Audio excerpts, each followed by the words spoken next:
So I'm doing a trade deal with India, and I have great respect and love.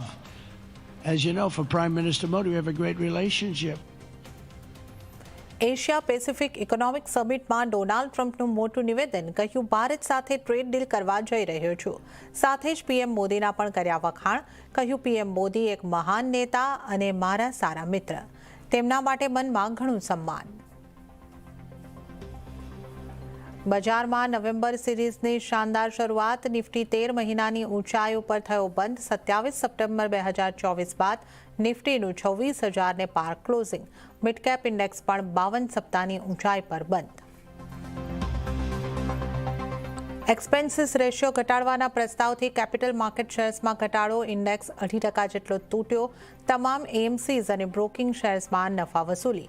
Market regulator સેબીએ mutual ફંડ્સના expense રેશિયોના 0.25% સુધીના ઘટાડાનો આપ્યો પ્રસ્તાવ. સાથે જ exit load ઓછી કરવાની પણ કરી ભલામણ.